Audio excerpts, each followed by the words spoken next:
Hello, and welcome to The Space Above Us. Episode 121, Space Shuttle Flight 49, STS-46. Bolt from the Black. Last time, we talked about the marathon mission of STS-50.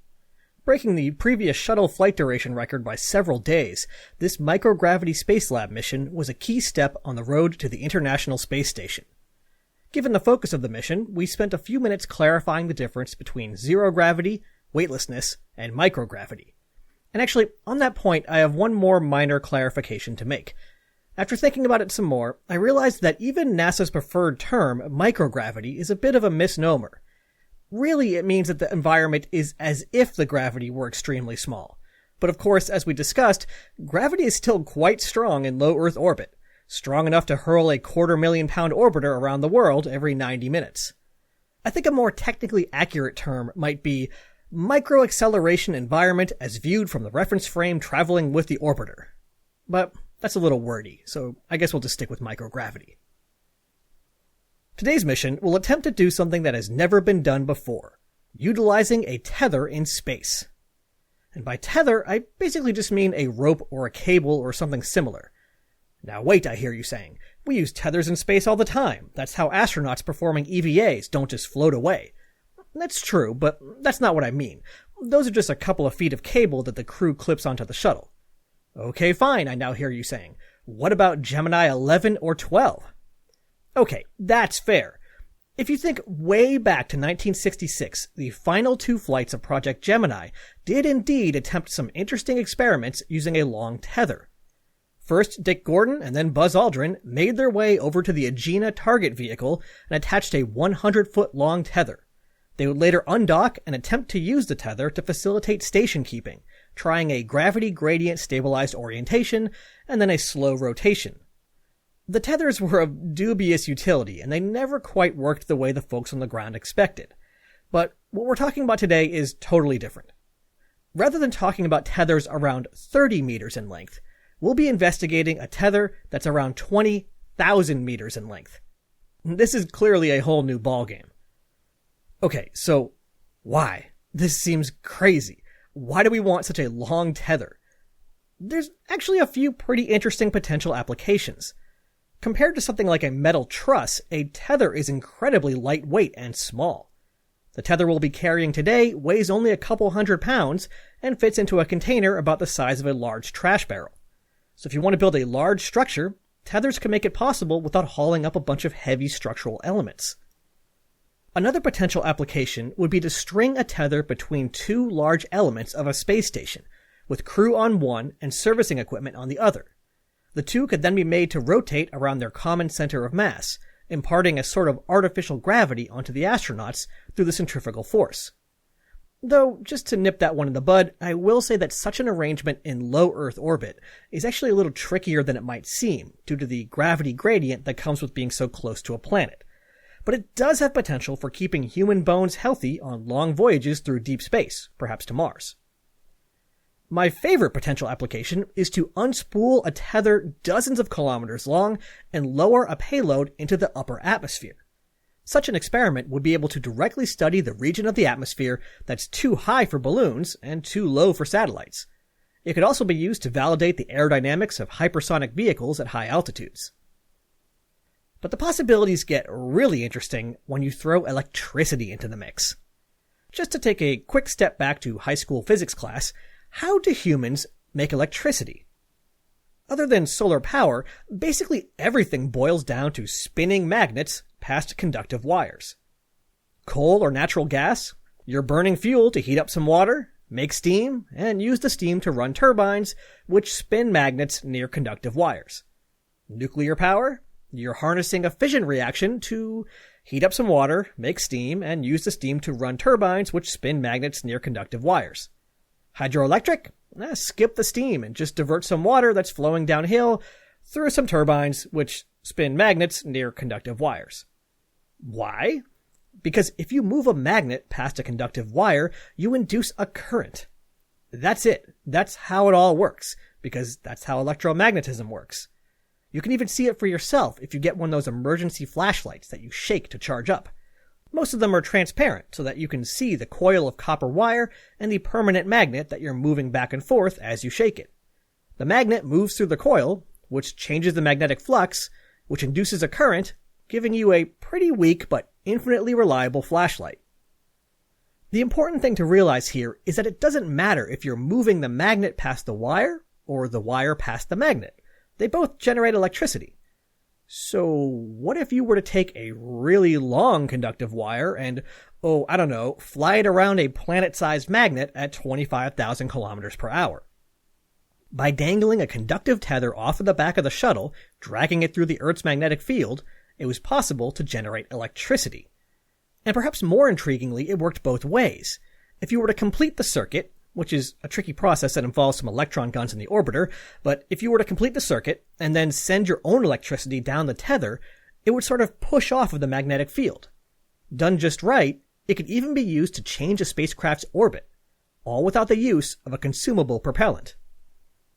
It's also apparently a great opportunity to deploy some really dumb puns, as evidenced by this excerpt from the mission press kit. Quote, "Operating the tethered system is a bit like trolling for fish in a lake or the ocean, but the potential catch is valuable data that may yield scientific insights from the vast sea of space."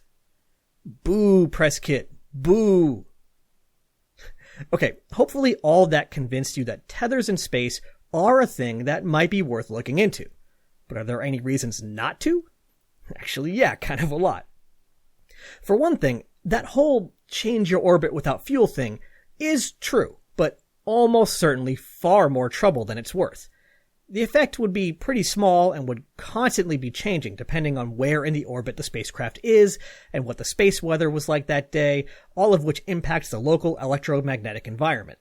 So it would be a lot of dynamic effort for not a huge effect. Plus, the benefit would likely be outweighed by the next problem. Tethers are incredibly complicated. As anyone who has ever pulled a tangled set of headphones out of a bag knows firsthand, the dynamics of a long wire, cable, rope, or tether are complex and unpredictable. With such a long tether, there were all sorts of nightmare scenarios that had to be protected against. What if the tether wrapped around the orbiter, damaging the thermal protection system and preventing the payload bay doors from closing? What if it built up a resonant motion and started wiggling around with more and more force, whipping around whatever heavy payload was on the end? For a visual, look up a video of the Tacoma Narrows Bridge, and now imagine it was 10 times longer and next to the space shuttle. It's one of these problems that's just really difficult to model using computers and mathematics, even though at first glance it doesn't seem that bad. So clearly there are a lot of questions to be answered here. The utility of tethers in space can best be assessed by just bringing a tether to space. And the challenges of utilizing a tether in space, along with characterizing its real-world behavior, can also best be assessed by just bringing a tether to space. Lucky for us, in the 1970s, some Italian researchers got it in their heads that they'd really like to test a tether in space. In the early 1980s, the European Space Agency and NASA got together and worked out an arrangement. NASA would build the tether and the deployment mechanism, and ESA would build the satellite to sit at the end of the tether. And that's how the tethered satellite system came to be. Let's meet the crew that would fly it.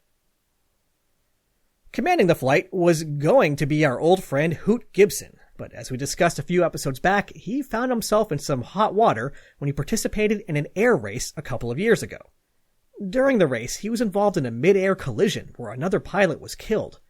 The tragic loss of the other pilot drew attention to the incident, and the fact that Gibson was participating in dangerous activities.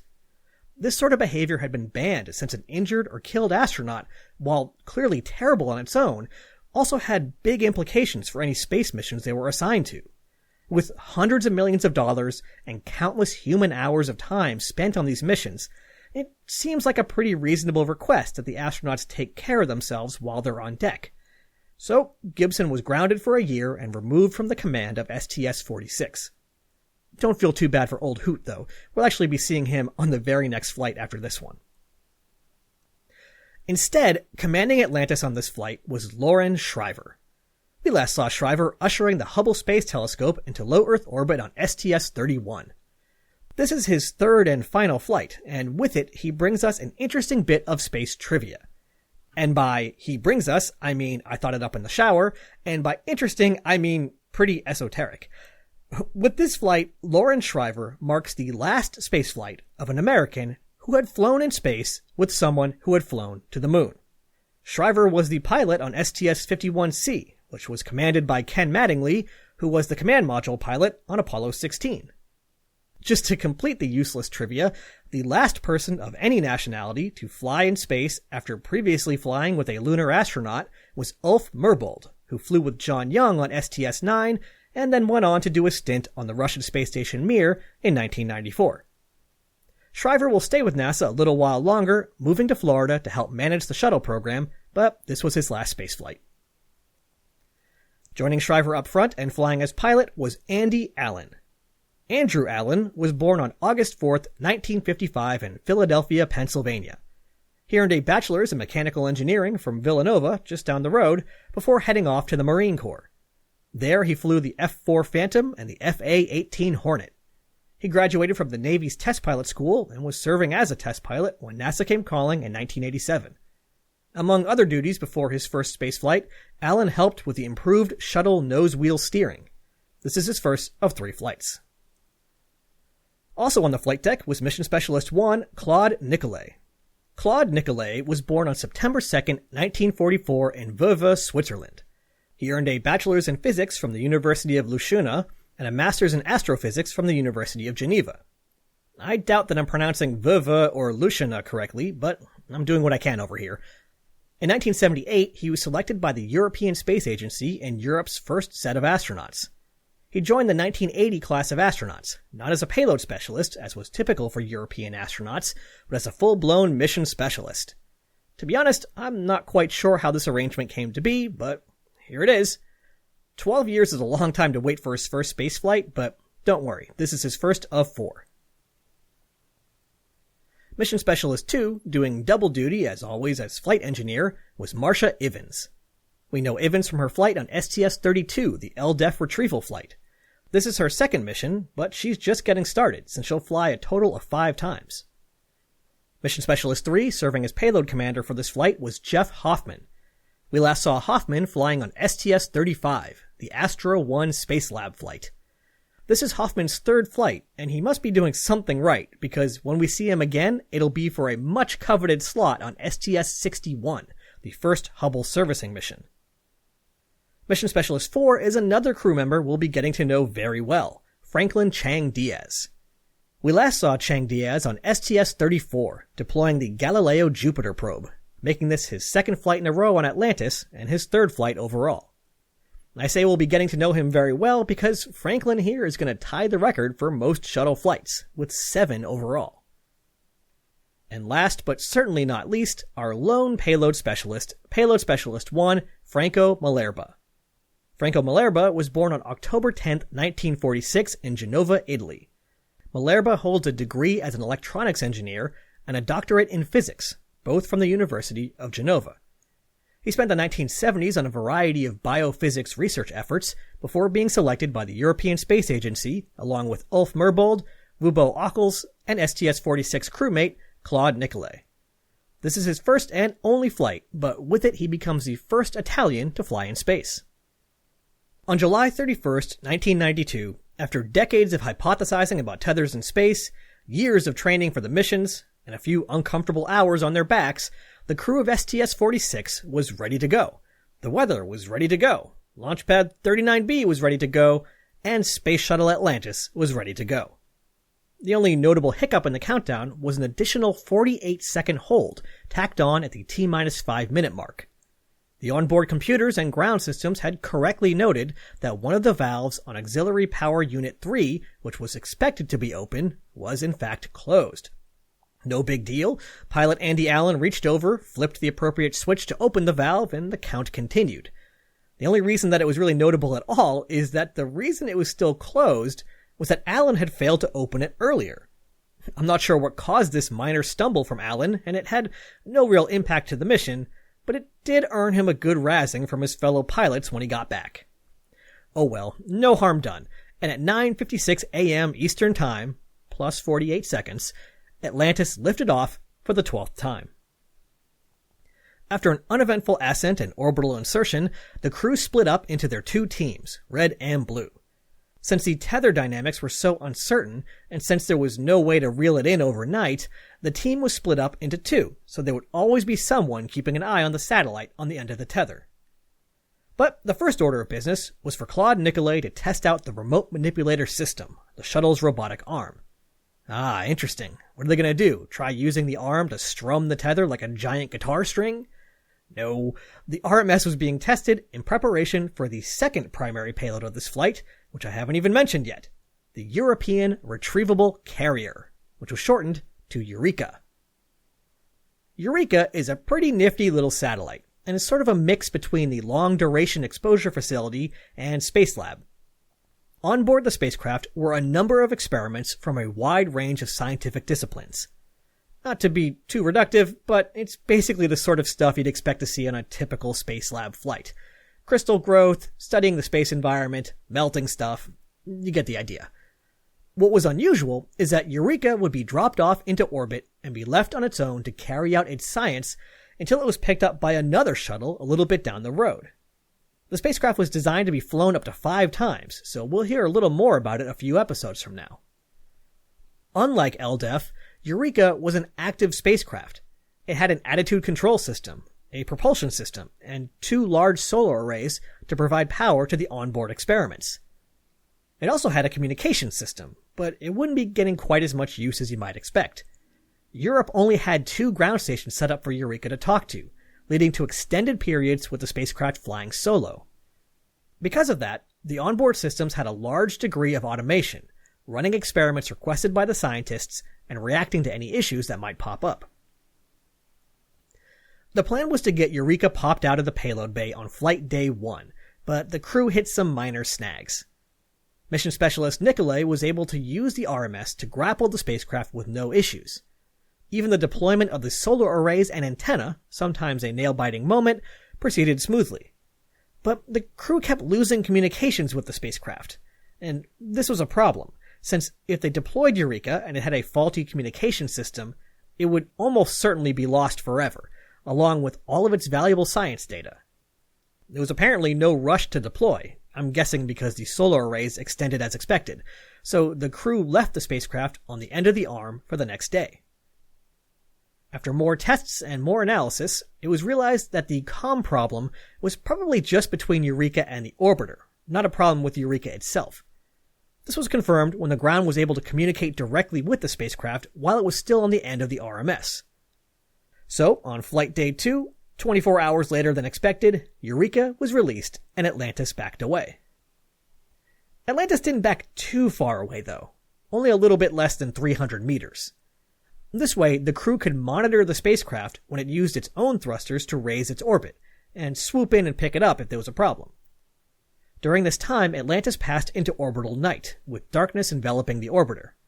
At the same time, Atlantis also entered the narrow zone over the Indian Ocean where there was no line of sight with the Tethered communications satellites. So it was, of course, at this worst possible time that pilot Andy Allen noticed range rate alerts coming from the radar tracking Eureka. According to the radar, the European science satellite was flying towards Atlantis and picking up speed. Huh. That's weird. But it's probably just a wonky radar and will clear itself up, right? Huh. It's not clearing itself up. And with no light outside, Allen couldn't see the satellite anywhere. Time to take evasive action. With little time to spare, when Allen fired the RCS thrusters, he went to the big booming primary thrusters, scooting the orbiter out of the way of the incoming satellite and waking up some of the folks on the other shift. Allen recounts later that the incident was the result of German mission control sending the wrong command to Eureka. They had intended to change the satellite's attitude, to rotate it. Instead, they had fired its thrusters, sending the spacecraft towards Atlantis at around 1.3 meters per second, or 3 miles per hour. That may not sound that fast, but with Eureka having a mass of almost 4,500 kilograms, that would have been a real disaster if it had impacted Atlantis. So it's a good thing that Andy Allen acted when he did and averted the crisis. Eventually, Eureka used its thrusters as intended and raised its orbit to begin its science mission. See you on STS-57. While Eureka went up, Atlantis went down, lowering its orbit from 430 kilometers to 300 kilometers. It was time to try out the Tethered satellite system. If you were to look out of the aft flight deck windows and into the payload bay, what you would see is the top half of a weird big white ball embedded in some support equipment. The ball was 1.5 meters across and weighed about 500 kilograms. And it was the satellite that would be reeled out on the end of the tether once the TSS experiment got underway. Protruding from the sides of the ball were what looked like menacing sci-fi weapons, but are actually just instruments tasked with measuring stuff like electric potential and other aspects of the experiment. Honestly, though, it looks like some sort of evil robot from the 1950s. It's not an evil robot from the 1950s, though. It's a friendly Italian robot from the 1990s. The satellite was split up into two sections. The lower half, the half closer to the orbiter, was full of support systems like power and telemetry, while the upper half contained science experiments. The whole thing was painted in bright white paint that conducted electricity, a critical part of the plasma experiment it hoped to perform. Since we're already down at the desired orbit, let's just get this thing going and I'll explain the plan at the same time as what actually happened. First, since it's really important that TSS not impact any part of the orbiter, the crew issued the command to raise a 12-meter-long boom, 2/3 as long as the payload bay itself. This raised TSS up to the end of what looked like a combination of a radio tower and a cup and ball toy, keeping it nice and far away from any orbiter structure. Next, the crew began to spool out the tether, allowing TSS to drift away. This initial stage was actually pretty tricky. Once a good amount of tether was let out, it was expected that it would become pretty stable, with the TSS satellite sort of bobbing up to be quote-unquote above the orbiter. You can imagine this like if the orbiter was on the edge of a merry-go-round and is holding a spooled-out yo-yo. If the merry-go-round goes fast enough, the centrifugal force will pull the yo-yo out, away from the center of the merry-go-round, with the orbiter in between. This is the same thing, but instead of a merry-go-round, it's a low Earth orbit. Instead of a yo-yo, it's TSS. But for that effect to kick in, we have to get a fair amount of tether out first. While the extended portion of the tether is still short, TSS will have to stay away from Atlantis the old-fashioned way, with a thruster. On the bottom of the satellite was a small nitrogen thruster that would allow it to gently pull up on the tether, keeping it taut as it slowly unreeled. The thruster was fed from a nitrogen tank placed in the center of the spherical TSS. The same tank also fed other thrusters which helped it to maintain its attitude. As STS-46 crew member Jeff Hoffman tells in an oral history, the crew actually had to lobby for additional attitude control thrusters to be included. The original plan relied on the tether staying taut during the entire exercise, which would keep it under control. So Hoffman asked the obvious question, what if the tether goes slack? Engineers asked, why would the tether ever go slack? Which is the wrong answer to give to an astronaut who has to fly with this thing, and who is also a physicist. The TSS engineers sighed and rigged up some additional attitude control, which would prove to be pretty useful in just a bit here. The boom extended just fine, but problems began soon after that. First, an umbilical that was supposed to pull out of the satellite stayed in place. Thinking that maybe the connector got cold and shrank a bit, the crew flipped the orbiter over and pointed the payload bay towards the Earth, relying on a change in lighting conditions to warm up the connector.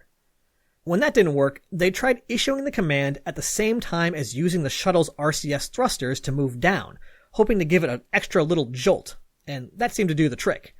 Not an auspicious start, but hey, we're going.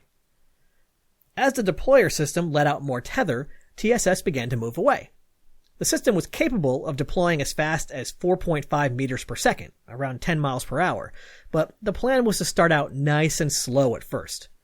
Hoffman commented that the tether was quite a sight to see, catching the light of orbital sunrise and changing colors. The core of the tether was made out of Nomex, which I'm guessing was used just because it's a nice stable polymer. Wrapped around the Nomex was a layer of copper, which allowed the electrical induction experiment to work. Then a layer of insulation, then a layer of Kevlar for strength, and finally a braided layer of Nomex again. Despite all of that, the tether was only about 2.5 millimeters in diameter, which is a little bit thinner than the metal part of a headphone jack. After about 180 meters of tether had been reeled out, problems really began. As Hoffman was watching, he noticed a bunch of wiggles forming in the tether. Wiggles meant that the tether was no longer taut, it had gone slack.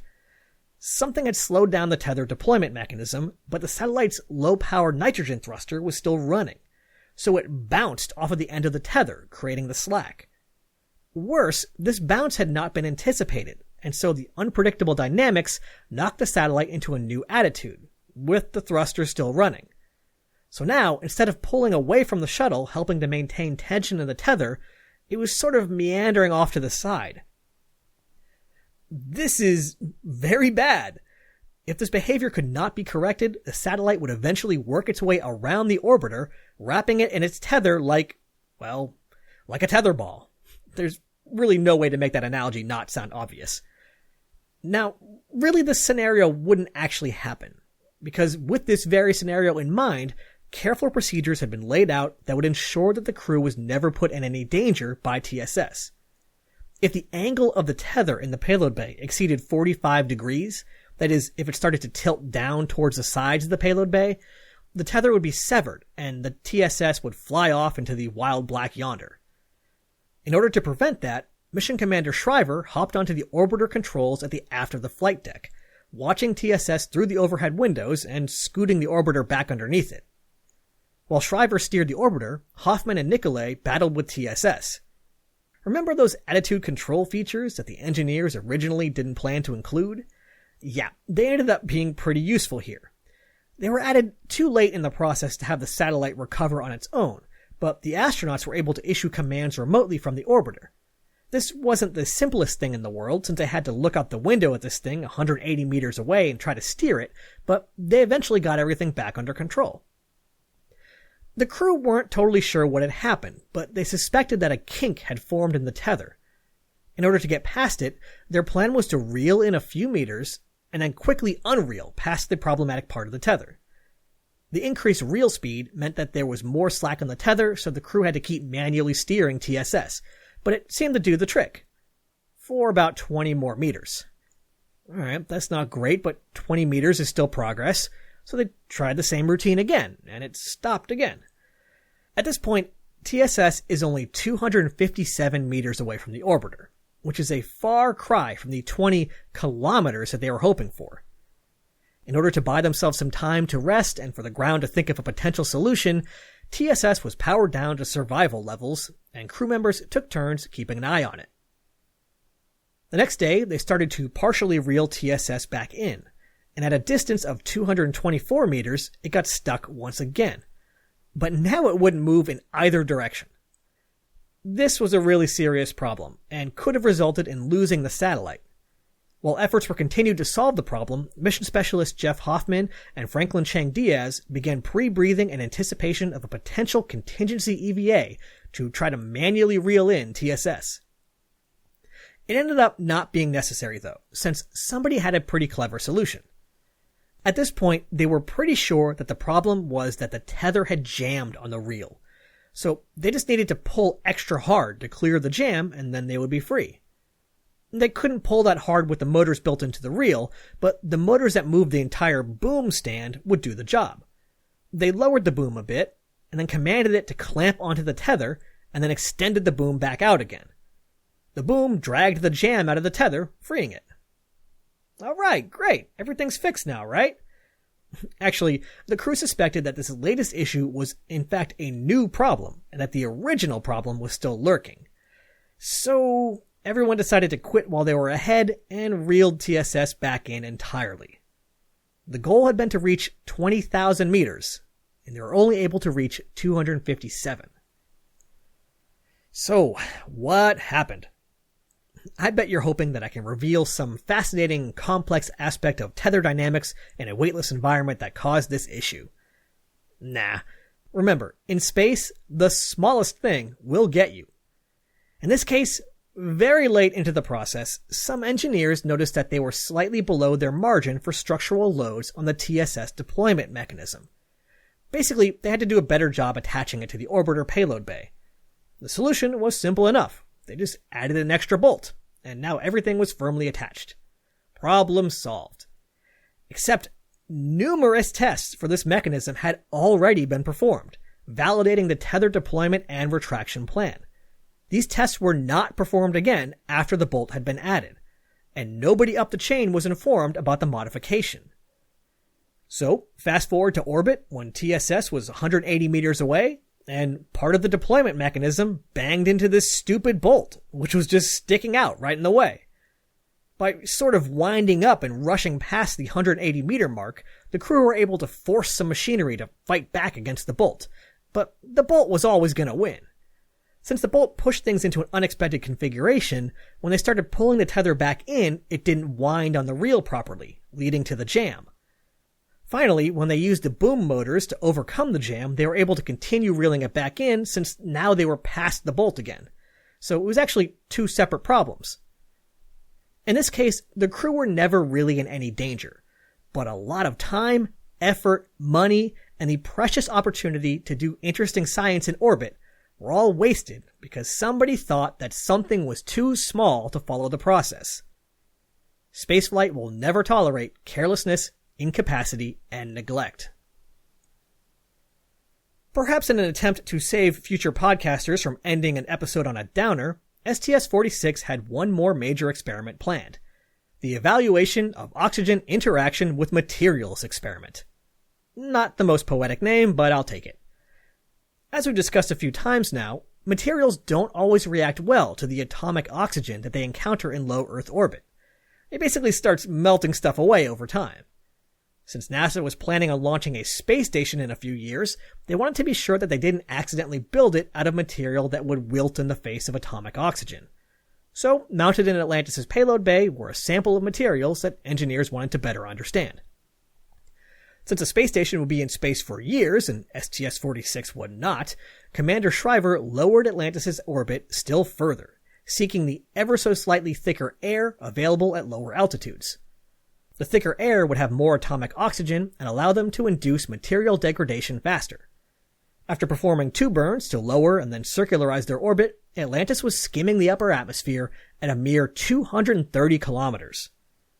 230 kilometers above the surface of the Earth might not seem very low, but let me put it this way.